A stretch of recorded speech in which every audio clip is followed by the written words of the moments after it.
할렐루야.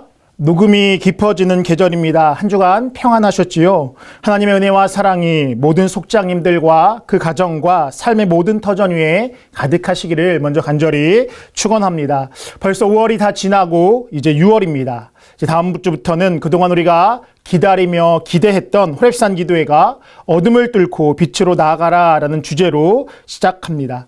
주의 은혜로 여기까지 지켜주시고 인도해 주심에 감사드리며 또한 주어진 삶 가운데 보다 열심으로 신앙생활하며 또 우리에게 허락하신 속장님의 사명을 온전히 감당하며 나아가는 우리 모두가 되시기를 간절히 축원합니다. 먼저 기도하겠습니다.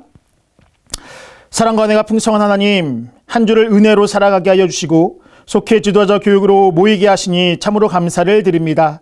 우리를 귀한 자리로 부르셔서 사명을 주셨사오니 능히 감당할 능력 또한 우리 가운데 허락하여 주시옵소서. 모든 속장님들의 수고와 헌신을 통하여 속해가 견고히 세워지게 하여 주시고 서로를 돌아보고 세워가는 사랑의 공동체가 되어줄 수 있도록 인도하여 주시옵소서. 이 시간 하나님의 말씀을 나눕니다. 주님의 말씀으로 먼저 우리를 새롭게 하여 주시고 또한 깨닫게 하여 주셔서 더 나아가 그 말씀을 전하는 우리 모두가 되어질 수 있도록 인도하여 주시옵소서. 그 발걸음 가운데 놀라운 구원의 역사가 가득할 수 있도록 인도하여 주시옵소서. 감사드리며 예수님의 이름으로 기도하옵나이다. 아멘. 이번 주는 23과 내게 은총을 베풀리라 의 말씀입니다. 말씀은 사무엘하 9장 1절에서 13절의 말씀입니다. 우리가 신앙생활을 하다 보면 또 하나님을 믿는 자로 살아감에 있어서 가장 어려운 행동이 무엇일까 생각해 보면 용서가 아닐까 싶습니다. 예배와 또 기도, 말씀 묵상과 또 봉사, 구제 등 모든 것들은 그래도 기꺼운 마음으로 할 수 있지만 용서의 부분은 쉽지 않다라는 것을 우리는 경험적으로 너무나 잘 알 수 있습니다. 모르는 누군가를 돕는다는 것, 그나마 하나님의 사랑의 마음으로 가능하겠지만 나를 힘들게 하고 또 나를 비참하게 만들었던 그 원수와 같은 존재를 품는다라는 것은 결코 쉽지 않다라는 것을 우리는 너무나 잘 알고 있습니다. 그런데 예수님은 우리에게 그 원수까지도 사랑하라라고 말씀하셨습니다. 결코 쉽지 않은 그러한 모습이지만 하나님의 제자된 자로서 또 하나님의 사랑을 입은 자로서 그 원수까지도 사랑하라라는 것이 하나님의 명령이고 뜻이었습니다. 오늘 본문에서 그 어려운 일을 다윗은 행하고 있다라는 것을 우리는 잘 알 수 있습니다. 원수 자체는 아니었지만 원수와 같은 자의 후손을 품고 나아갔던 것이 바로 오늘 본문의 다윗의 모습입니다. 다윗은 기름 부음을 받고 왕이 되기까지 수많은 어려움이 그의 삶 가운데 있었습니다. 그 어려움을 겪게 한 주요 인물을 꼽으라라고 한다면 단연코 사울왕을 꼽을 수 있습니다.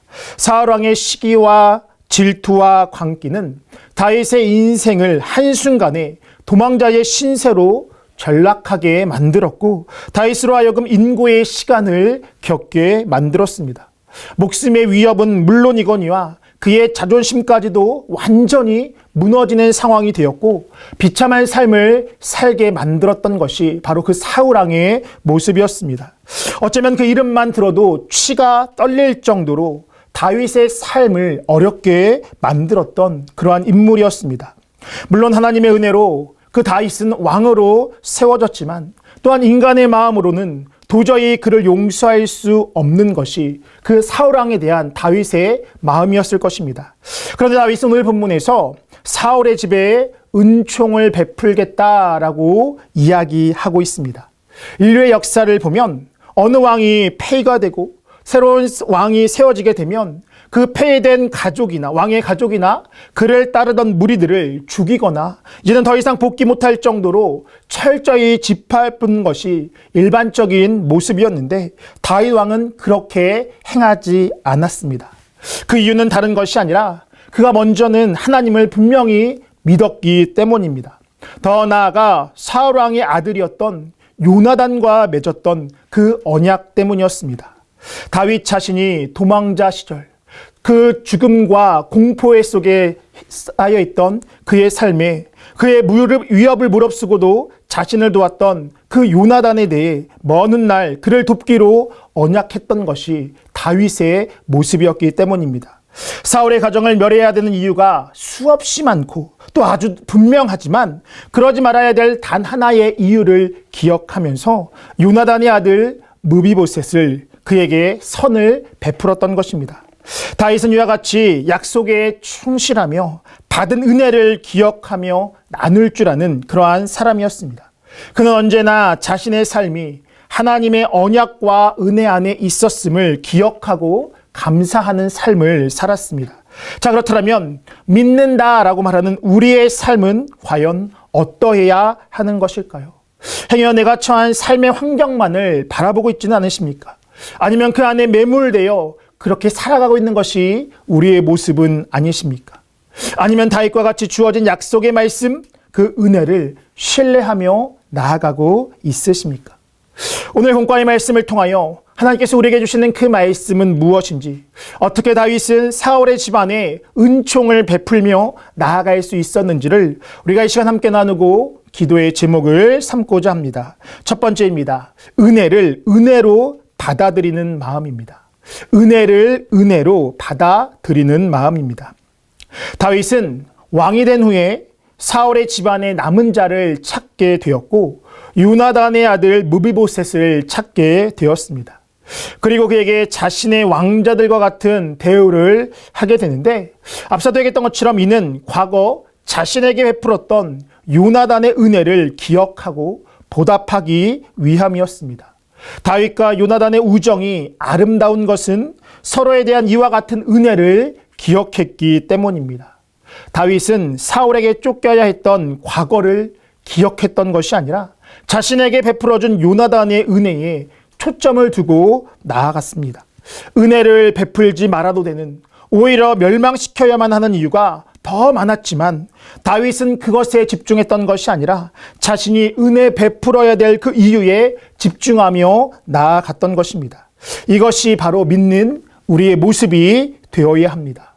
복수할 이유를 찾는 것이 아니라 우리에 대해서, 우리의 삶에 대해서 다시 한번 우리가 회복시키는 그러한 복수의 이유를 찾는 것이 아니라 은혜 베풀어야 될 이유에 집중하며 나아가야 되는 것, 그것이 바로 믿는 자의 모습이 되어야 할 줄 믿습니다. 그것이 바로 진정 그리스도인의 모습입니다.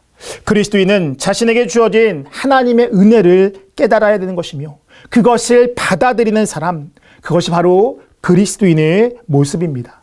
내 존재가 하나님의 은혜로 세워지고 또 구원받았다라는 것을 알기에 감사하는 것이고, 그것이 진정 그리스도인의 감사요, 은혜의 고백이 되어야 하는 것입니다. 하나님께서 베푸신 은혜에 집중하는 우리 모두가 되시길 바랍니다. 어떠한 상황과 환경에 매몰되는 것이 아니라 남과 비교하여서 하나님께서 베풀어 주신 그 은혜를 잃는 자가 아니라 하나님께서 허락하신 그 은혜에 감사하며 더 큰 은혜를 누리며 나아가는 우리 모두가 되시기를 간절히 축원합니다. 두 번째입니다. 은혜를 아는 자가 은혜를 나눕니다. 은혜를 아는 자가 은혜를 나눕니다. 오늘 본문 7절에서 무비보셋을 만난 다윗은 다음과 같이 이야기를 하고 있습니다. 무서워하지 말라. 내가 반드시 내 아버지 요나단으로 말미암아 내게 은총을 베풀 것이다 라고 그렇게 이야기합니다. 하나님의 은혜와 요나단의 우정, 그가 베푼 그 은혜를 기억한 다윗은 동일하게 그 아들 무비보셋에게 은혜의 관점으로 달아가게 됩니다.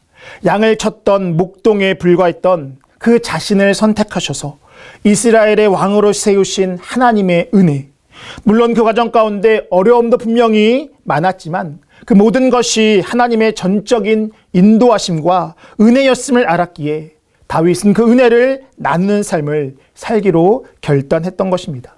요한복음 1장 17절은 이렇게 이야기합니다. 율법은 모세로 말미암아 주어진 것이요 은혜와 진리는 예수 그리스도로 말미암아 온 것이다 라고 말씀하고 있습니다. 예수 그리스도로 말미암아 얻은 영원한 생명, 영원히 죽을 수밖에 없던 우리를 위해서 십자가에서 죽으신 그 사랑, 우리가 그것을 깊이 있게 경험하고 더 나아가서 그 사랑을 우리가 소유하게 된다라면, 그 은혜를 소유하게 된다라면 우리는 은혜를 나누는 사람으로 변화될 수 있는 것입니다. 다윗은 자신에게 베푸신 하나님의 은혜 안에 늘 거하기에 그 은혜를 베풀 수 있었습니다. 이것이 하나님의 주권을 철저히 인정하는 그 다윗의 삶의 모습이었으며, 더 나아가서 다윗은 그와 같이 하나님의 은혜를, 하나님의 주권을 철저히 인정하며 나아갔던 그러한 사람이었습니다. 하나님은 그러한 다윗의 중심과 삶의 태도를 아셨기에 하늘의 은총이 그에게 주어지게 되었습니다. 다윗의 혈통 가운데 이스라엘을 이을 왕위가 끊어지지 않는 그 축복, 그의 혈통 가운데 메시아, 즉 예수 그리스도가 오시는 영광의 삶을, 그 영광을 누리는 삶을 살게 된 것입니다. 은혜 베푼 자, 즉 하나님의 절대적인 주권을 인정하고 더 나아가서 그 은혜를 나누었을 때에 하나님께서 그에게 허락하셨던 축복의 모습이었습니다. 그렇기에 우리도 먼저 베푸신 그 하나님의 은혜를 기억해야 되는 것이며, 더 나아가서 그 은혜를 누려야 하는 것이며, 더 나아가서 그 은혜를 전해야 하는 것입니다. 그럴 때에 하나님께서는 더 큰 은혜로 우리의 삶 가운데 채워주게 되실 줄 믿습니다. 바라는 것은 베푸신 은혜를 기억하고 또 누리고 나아가 전함을 통하여 하나님께서 예비하신 그 축복을 누리며 나아가는 우리 모두가 되시기를 간절히 축원합니다. 끝으로 베푼 은혜가 한 생명을 변화시킵니다. 베푼 은혜가 한 생명을 변화시킵니다. 오늘 본문 8절에서 무비보셋은 다윗에게 이렇게 이야기합니다. 이 종이 무엇이기에 왕께서 죽은 개와 같은 나를 돌아보시나이까? 이렇게 묻습니다. 이 대화에 나온 무비보셋의 자기 인식의 모습은 바로 죽은 개였습니다. 그도 그럴 것이 자신의 할아버지 사울이 다윗에게 행한 것을 보면 어쩌면 자신은 죽어 마땅했기 때문입니다. 또한 그는 양쪽 다리를 잘 못 쓰는 불구의 모습이었습니다. 사울과 요나단이 블레셋에게 패해 죽게 되었을 때에 그의 유모가 5살 된 무비보셋을 안고 도망하다가 그를 떨어뜨렸고, 그와 같이 그 사건을 통하여 잘 걷지 못하게 했다라고 성경은 이야기하고 있습니다. 즉 그는 5살에 그의 조부와 또 부모를 잃게 되었으며 가정의 몰락을 경험하게 되었습니다. 또한 자신의 삶에, 자신의 신체 가운데 이제 다리는 온전치 못해 불구의 모습으로 살아가게 되었습니다. 더 나아가 사울의 그 다윗 왕에 대한 악행으로 인하여서 이제 정권을 잡은 다윗 왕에게 언제 죽을 줄 모르는, 어쩌면 죽는 것이 당연하다라고 여겼던 것이 바로 무비보셋의 모습이었습니다. 즉 그에게는 아무런 소망이 없었고 스스로 쓸모없는 인생이다라고 스스로 여기며 나아갔을 것입니다. 그런데 그러한 그에 대해서 다윗은 자신의 아들과 같이, 즉 왕자의 모습으로 그를 대하게 되었습니다. 스스로 죽은 개와 같다라고 스스로를 인식했던 그가 이제는 왕의 가족이 되는, 왕자와 같은 그러한 모습으로 살아가는 은혜를 누리게 되었습니다. 그와 같은 다윗이 베푼 그 은혜가 무비보셋으로 하여금 완전히 달라진 삶을 살게 만들었습니다. 더 나아가서 그 은혜를 입은 무비보셋 또한 이후 다윗이 그의 아들 압살롬의 반란에 의해서 쫓기게 되었을 그때에 신의를 지키며 끝까지 다윗 왕을 따르게 하는 그러한 결정적인 모습으로 변화되게 되었던 것입니다. 즉 받은 은혜를 베풀었더니 또 다른 생명이 세워지는 역사가 이루어진 것입니다. 우리의 삶 또한 마찬가지입니다. 하나님께서 우리에게 베풀어 주신, 즉 우리가 받은 그 은혜가 분명히 있습니다. 분명한 것은 그 은혜를 내 안에만 머물게 한다라면 그 값비싼 은혜는 이제는 값싼 은혜로 전락하게 됩니다. 반면에 하나님께서 우리에게 베풀어 주신 그 은혜에 감사하며 그 은혜를 다른 누군가에게 전해줄 때에 그 은혜는 또 다른 생명, 더 나아가서 이 세상을 변화시키는 역사를 이루게 되는 것입니다. 예수님을 알았다라면, 또 예수님으로 인하여서 영원한 구원 그리고 축복을 누렸다라면 이제는 그 구원의 역사를, 그 은혜를, 그 축복을 전해야 할 줄 믿습니다. 그것이 하나님께서 우리에게 은혜 베푸신 이유인 것입니다. 복의 통로로 살아가는 것, 또 주신 그 은혜를 내 안에만 머무는 것이 아니라 그 은혜를 나누는, 그 복의 통로로 살아가는 것, 그것이 하나님께서 우리를 부르신 이유다라는 것. 더 나아가서 그럴 때에 하나님은 더 큰 은혜와 축복으로 우리 가운데 채워주시는 줄 믿습니다. 바라는 것은 그 은혜를 누리고 더 나아가서 전하며 나아가는 우리 모두의 삶이 되시기를 간절히 축원합니다. 적용 말씀입니다. 주님께 받은 사랑을 나눔으로써 누군가를 변화시킨 경험이 있으십니까? 함께 이야기를 나누어 봅시다. 은혜를 진정으로 아는 사람은 은혜를 혼자만 간직하는 것이 아니라 나누는 사람입니다. 하나님이 우리에게 베푼 사랑을 적극적으로 나누는 삶이 되기를 바랍니다. 우리가 이 공과를 준비하면서요, 거창한 삶의 변화가 아니라 우리의 삶 가운데 그 작은 행동을 통하여서 누군가가 변화되었던 그러한 일들이 있다라면 함께 나누면 참 좋을 것 같습니다. 특별히 속도원들이나 우리의 주변에 함께 나아가는 그러한 성도님들 가운데 그러한 변화가 있다라면 더 은혜가 되는 시간이 될 것 같습니다. 또한 그 은혜를 베푸시는 것, 그 결국은 중요한 것이 무엇이냐? 그와 같이 행하는 것이 참 중요하다는 것을 우리가 함께 나누면 좋을 것 같습니다. 주신 은혜를 기억하고 또 사랑을 베풀며 나아가는 것, 그것이 바로 우리 모두의 삶, 더 나아가서 우리 속도원들의 모습이 되어야 할 줄 믿습니다. 기도하겠습니다.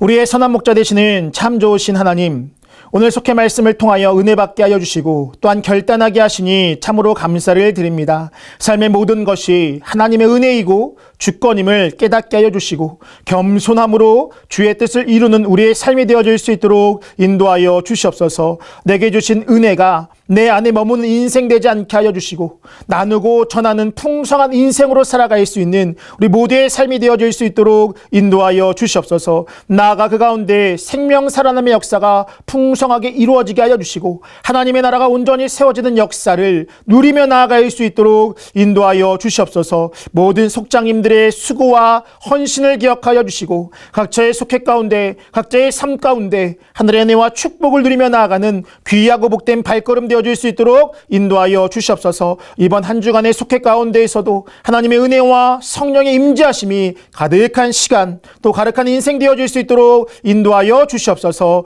감사드리며 예수님의 이름으로 기도하옵나이다. 아멘.